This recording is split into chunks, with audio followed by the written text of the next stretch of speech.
Hello, Mr. Betts here. I want to take a look at how we can do calculus and take derivatives with inverse functions. And I want to do a quick refresher on what inverse functions actually are. So I want to use an example that we should be a little bit familiar with, at least. So if we have the sine function, the inverse, which undoes the sine function. So I think of inverse as something that undoes something, like addition undoes subtraction. So the inverse of sine is what we call inverse sine or arc sine. I like using arc sine. Um, and the way we get the inverse is we take the equation, in this case y equals the sine of x, which gives us this graph here, and we switch the x and the y, and we get x equals sine of y. Then we want to solve for y, and solving this equation right here for y, we get y equals arc sine of x, which can also be written as inverse sine of x. I'm not a huge fan of this notation right here because it gets confusing with that -1 exponent, but either one is acceptable, either one works. I will usually use arc sine. You do need to know that if you see this notation here, that's what it means. I do want to point out we have some problems with this, and I'm going to get into those problems in a later topic where we actually take derivatives of inverse trig functions. But the graph that we get here is not a function. It doesn't pass that vertical line test. So what we do with arcsine is we restrict it to a range that we can take the inverse of. So just looking at the x values here between -1 and 1, we go y values between -pi/2 and pi/2, and now that does pass the vertical line test just on that small region. So the idea here with the inverse function is we switch x and y, we solve for y, we get the inverse. Some functions, though, are not invertible. So the sine function as a whole is not invertible. If we restrict the domain of the sine function to -pi/2 to +pi/2, then we can take the inverse. And so if we think ahead, if we have a function like this that we want to take the inverse of, what happens when we take the inverse is we reflect the graph over the line y equals x. So by reflecting the sine graph over the line y equals x, anything that was a horizontal line in this graph is going to become the vertical line for the vertical line test in this graph. So what that means is if we want to know if a function has an inverse, we can use a horizontal line test here that would correspond to a vertical line test here. In this particular example with the trig functions, we have ways of restricting the domain so that we don't have to worry about that. But generally, we only consider a function invertible if it's strictly increasing, so it looks something like this, or strictly decreasing. Any function that changes from increasing to decreasing is not going to pass a horizontal line test, or vice versa. If it changes from decreasing to increasing, not going to pass a horizontal line test, that then the inverse would not pass the vertical line test. So a few things about inverses that we need to be aware of. First of all, we get the inverse of a function by switching x and y and then solving for y. Only functions that are what we call one-to-one have inverses.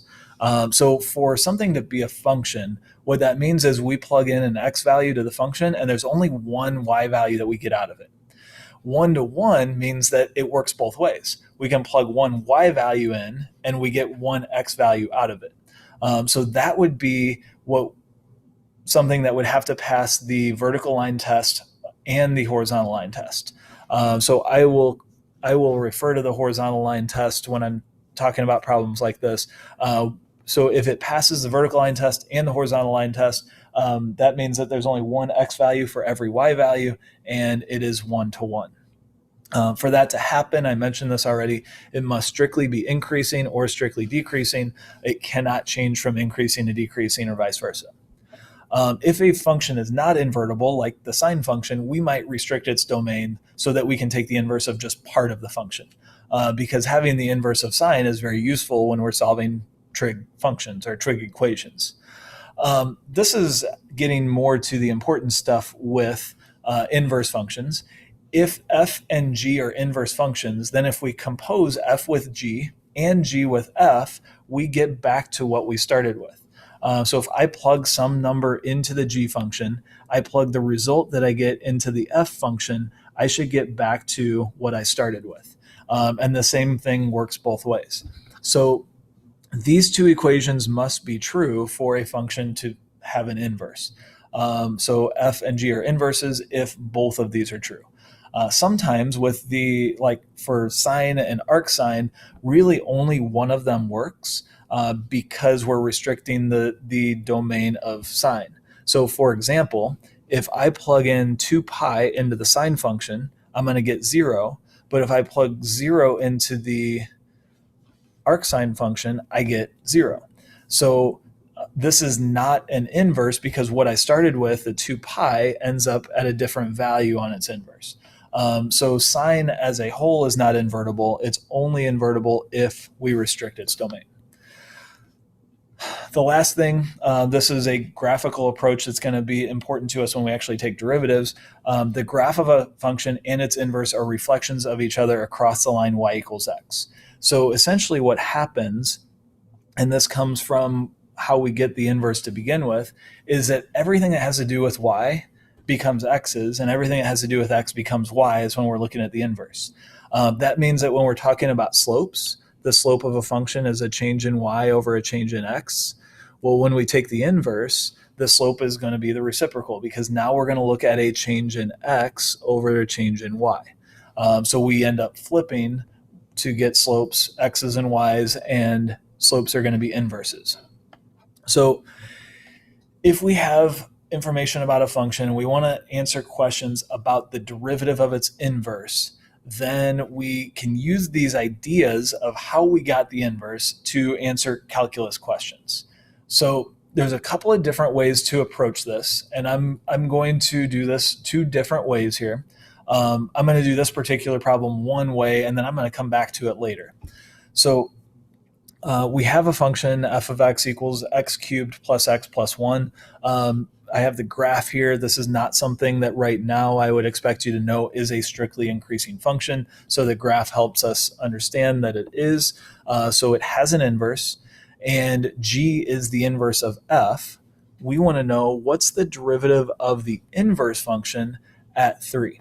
Okay, so keep in mind that if we are reflecting points on the graph of f across the line y equals x, we're going to get points. I'm going to just plot a few here. So this one's going to go there.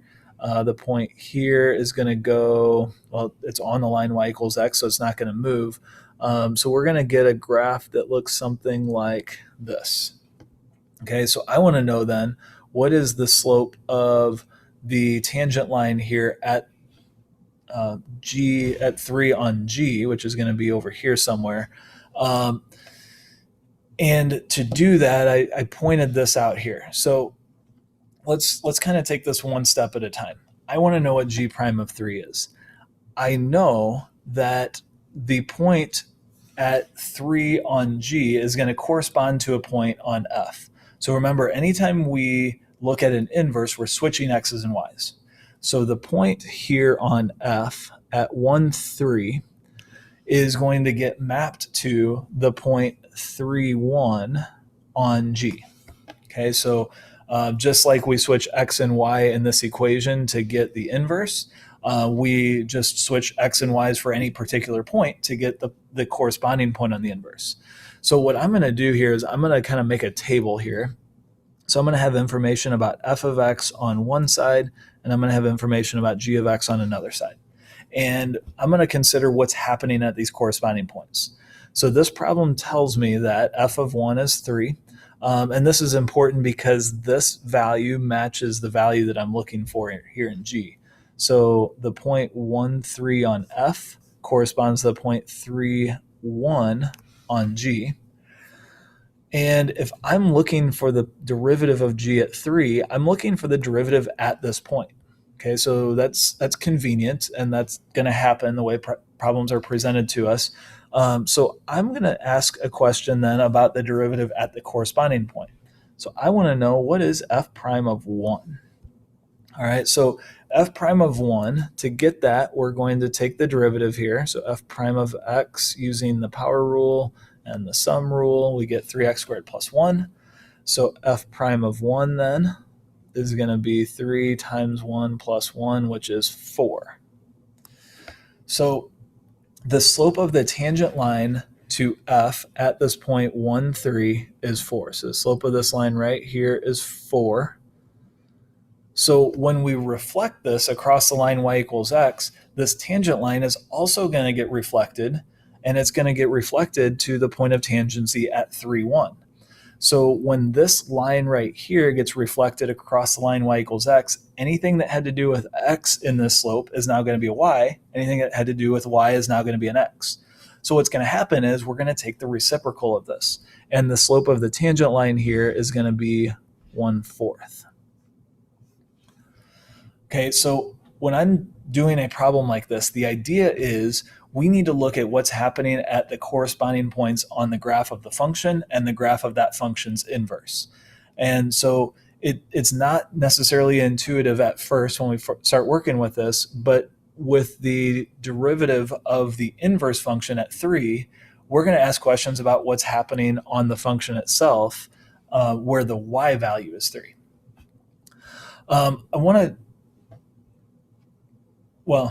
Let me get to this here. So x and y coordinates are just going to switch. Slopes are going to be reciprocals, and slopes are reciprocals because essentially instead of change in y over change in x, now we're looking at what was a change in x over a change in y.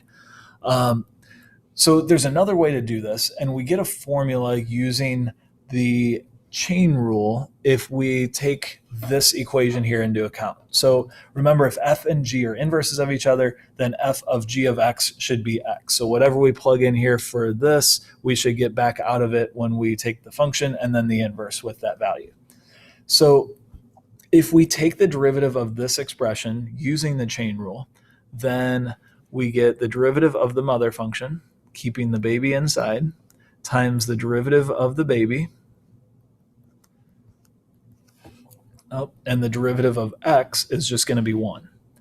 So that means if I want to know what the derivative of g is at some point, we're going to take 1 divided by the derivative of f evaluated at where g of x is. So this equation right here is just a definition of the derivative of the inverse function at any point using the inverse of the inverse, the original function. So going back to that problem, if we use this formula, g prime of x equals 1 over f prime of g of x, and if you ever forget this formula, you can just remember that f of g of x equals x and take the derivative of both sides and solve for g prime of x. And so doing this problem here, g prime of 3 is going to equal 1 over f prime of g of 3, and that should be a 3 in there, sorry. The trick to this is knowing that if f of 1 is 3, then that means g of 3 is 1. So we just switch x's and y's. So g of 3 is 1. This is going to be 1 over f prime of 1. And we figured out in the last way we did it that f prime of 1 is 4. So we get 1/4. So we still have to take the derivative of f. We still have to plug 1 in at that derivative. And then we get our answer here. This is a little bit of a shorter way. Personally, I like using corresponding points the way I did it earlier, though, because it really uses the idea of the relationship between the graph of f and the graph of g. So I think it's a little bit more intuitive, but it's kind of a personal preference, and you can decide however you want to do these problems.